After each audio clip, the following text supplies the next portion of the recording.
imagine this. You take out a loan of over £30,000, you fly over 5,000 miles, and then you are faced with a culture shock, you're faced with learning a new education system. You go through all of that, and then you graduate finally, and you struggle with applying for jobs, you get no interviews. And then it makes you question yourself. And you get these voices in your head. You think it might be your CV, it might be your visa status, it might be because you're international. But the truth is, it's none of that. Getting your dream job in the UK is about strategy. And today, what I'm going to share with you guys, it's not revolutionary. I'm going to share with you the fundamentals of success in your job hunt.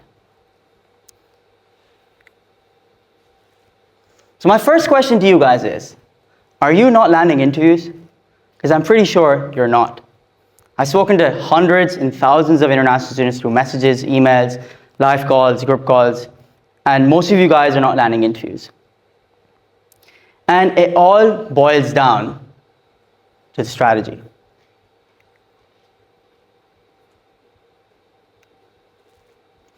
So from working with hundreds of international students, I've seen most of you guys are making these 4 mistakes, which are costing you interviews.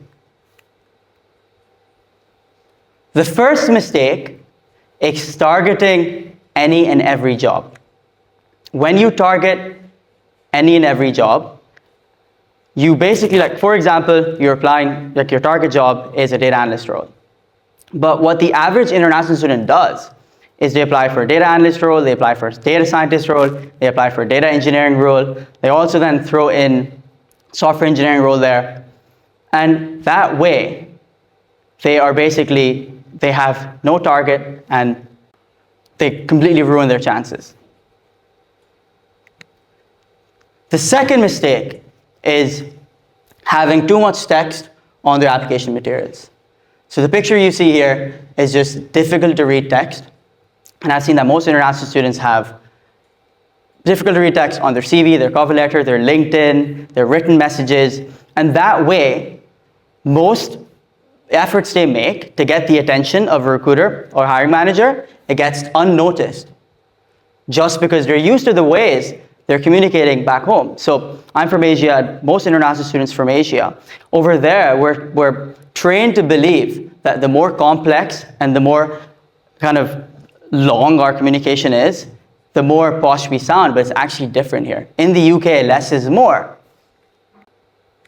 The third mistake is sending generic applications. So most students, what they do is they send the same CV, the same cover letter for every job application and expect to hear back. That doesn't work. When you send generic applications, you basically are like a sheep in a flock. And you don't want to be a sheep. You want to stand out. The fourth mistake that students make is not following up. And I think of following up as every time you follow up, you get closer to the goal, which is your dream job. And I get it, right? When I speak to international students, they say, I've applied for 100 jobs and I got 0 interviews, I got 4 responses, they're all rejections, the most don't get back to me. I ask them, okay, so 100 applications, how many do you follow up on? And they say, oh, I didn't really follow up. And then I ask them why? And they say, oh, I didn't follow up because I don't want to be annoying. I don't want to be desperate. But what we need to understand is that in the UK, following up is appreciated and respected. You're not going to look down on if you follow up. So with that said, now that you know what not to do, let's focus on what you should do. So here's 4 strategies you can employ today to get closer to getting interviews and ultimately your dream job. So the first strategy is to target only one job role. That's it. And I've seen over 100 international students go from like no interviews to interviews to assessments and then job offers, and they all had one thing in common. They all applied for a job in their sweet spot. What I mean by sweet spot is applying for a job role in an industry they have experience in. That's it. If you don't have experience in the job role, don't apply for it. You're wasting your time. And then when you apply for job roles you have experience in, you're hyper-targeted, you get better at each application, and you get more interviews, and eventually you get a job. Here's an example of Arham, who applied for 150 jobs before finding his sweet spot. He got only 2 interviews, and he got 0 job offers. Then, he found his sweet spot to be data and insights analyst roles. He made 30 job applications, he got 7 interviews, and he got a job offer. And he got a job offer like a month ago.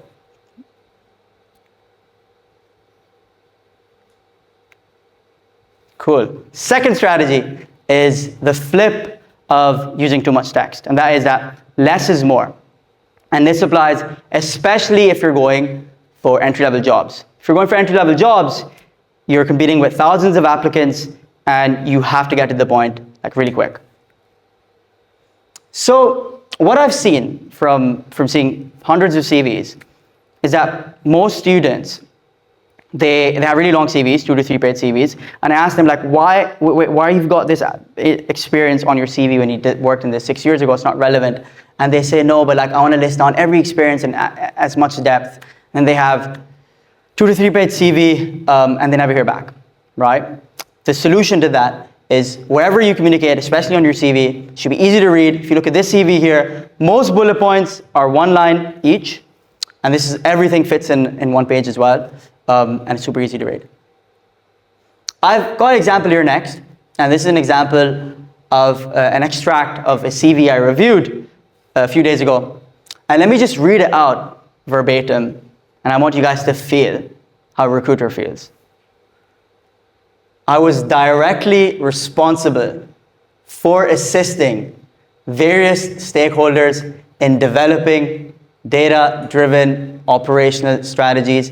I probably lost you, which helped reduce inefficiencies, enhance communication, and ultimately improve productivity across the team. Do you think a recruiter is going to read all of that? You've lost them in the first few words. Here's a shorter version. It's got 9 words. Cut operational inefficiencies by 30% using data-driven strategies. That's 9 words. Within the first few words, we get to the impact, which is cutting operational efficiencies by 30%. And that's what works. The third strategy is making 1 application daily. That's the flip to sending loads of generic applications.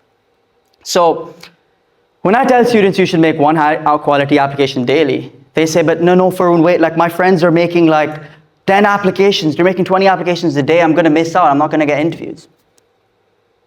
That's incorrect. You don't need to make many applications to get a job. So you're probably now wondering, Farhoon, but what is a high quality application? A high quality application is where you do these 3 things. The first is you apply for a job in your sweet spot. Simply speaking, you apply for a job you have experience in. Secondly, then you email the hiring manager your CV and your LinkedIn, really important. And then thirdly, you ask at least 10 employees for advice on exactly what they did to get their job. And this works really well, especially if you're applying for like a mid-sized company and you just ask other data analysts what they did to get that data analyst job. Cool. Strategy number 4 is to follow up. And this is the flip of not following up. And as I said earlier, when I ask students why they don't follow up, they think it's desperate, whatever. But it's actually not. If you follow up every day, then that's not desperate, that's annoying. But if you follow up once every 5 days, they're probably going to forget you in a few days anyways. So you're just reminding them that, hey, I exist. So I recommend you should follow up once every 5 days, at least 5 times. So every 25 days, you're killing an application. So here's an example of an actual email a student received after following up. So what you'll notice actually is, if you look at the last line there, recruiters actually appreciate you following up. So they say, actually, thank you for following up. I really appreciate the efforts. And guess what? The student then got the interview and then got the job because of following up. Following up is really powerful. It's basic. Most of you guys don't do it. So now that you know exactly what not to do, and you also know exactly what to do, now let's talk about how to ace interviews. That you get. Before the interview, you always want to prepare for these first 3 questions. Tell me about yourself, why this role, and why this company. And these 3 questions should not be over 2 minutes. I'm interviewing these days, and I've done over 20 interviews past 2 weeks. And I'm super selective with them as well. After 1 minute of an interview answer, they lose my attention. So keep it within 2 minutes.